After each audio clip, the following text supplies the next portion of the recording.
Emily Carter was begged on her knees by her husband, Daniel Carter, to donate a kidney to his mother, Margaret Carter, who was in end-stage kidney failure. Daniel didn't force her with commands, but with emotion. He reminded Emily of her orphaned childhood, of the lifelong longing for a home she had never truly had. He promised that after the surgery she would finally become a real member of the family. Caught between fear and the desire to be loved, Emily nodded, believing that this sacrifice would save her marriage.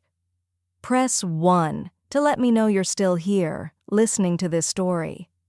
The night before the surgery, Emily Carter sat in an administrative office reeking of disinfectant.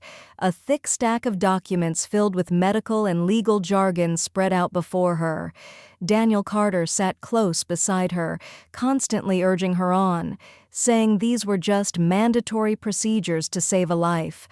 Exhausted, anxious, and emotionally overwhelmed, Emily no longer had the clarity to read every clause carefully. She signed the emergency organ reallocation consent, believing it was a humane choice. That single signature quietly turned her sacrifice into a legal trap, opening the door to a tragedy and a brutal reversal yet to come. When Emily woke up, the first thing she noticed wasn't her husband's worried embrace, but the damp smell of a standard hospital room and the sound of coughing behind a thin curtain. There was no VIP suite, no flowers, only searing pain along her left side. The door swung open. Daniel Carter walked in with Margaret Carter, followed by a well-dressed woman Emily had never seen before. No one asked about her condition. Daniel casually threw a stack of papers onto Emily's chest, the divorce papers. Margaret coldly stated the truth. Emily had only ever been someone useful. Now that the purpose had been fulfilled, this marriage no longer had any reason to exist. As the atmosphere in the hospital room thickened with cruelty, the department head physician stepped in and demanded everyone remain calm, explaining that Emily's post-operative condition needed to be stabilized.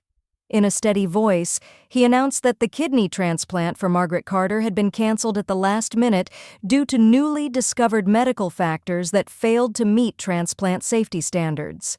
Under emergency medical protocol, and based on the consent document Emily had signed, the kidney was reassigned to another critically ill patient to prevent the donated organ from being wasted. That transplant had been successful. The news landed like a cold blade, instantly shattering every calculation Daniel Carter and his family had made. After the doctor left, silence fell over the room like a sentence being handed down.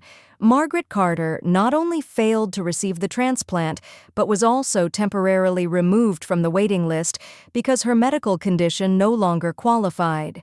Daniel Carter stood frozen, realizing for the first time that he had lost both the kidney and the wife who had once been willing to sacrifice everything for him.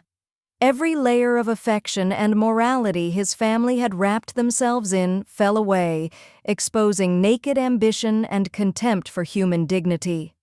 In that moment, Emily Carter was shielded by the medical staff, finally no longer a tool to be exploited. If you support those protecting Emily, comment 2. If you don't support the character, leave a single dot in the comments. The man who received the kidney, Richard Sterling, an elderly business magnate, requested to meet Emily as soon as her condition stabilized.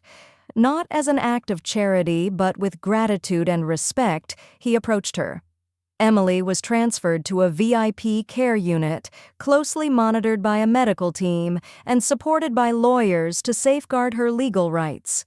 Richard Sterling saw in Emily not just an organ donor, but a compassionate human being who had been trampled on.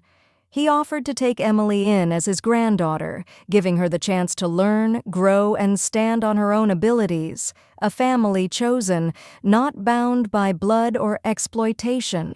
As her health gradually stabilized, Emily was approached by a private attorney who conducted a full review of her marriage records. The truth slowly came to light.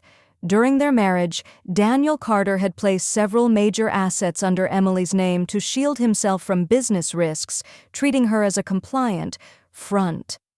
Eager to end the marriage quickly, Daniel voluntarily signed the divorce papers and waived any claim to a division of property. This time, Emily didn't sign in confusion or fear. She signed with clarity and understanding, turning her ex-husband's contempt into a precise, lawful counterstrike, quiet but effective, opening a new turning point in her life. Emily then entered the most demanding training period she had ever known.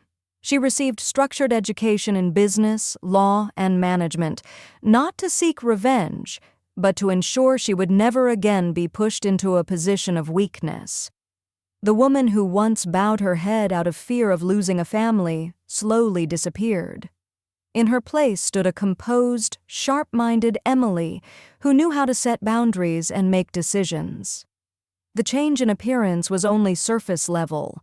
The true transformation happened within, when she realized that power doesn't come from controlling others, but from the ability to stand on her own and protect herself.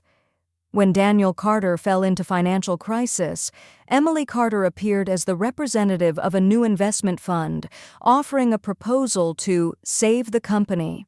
The loan agreement was drafted lawfully, with clear terms that nonetheless concealed requirements Daniel's company could hardly meet.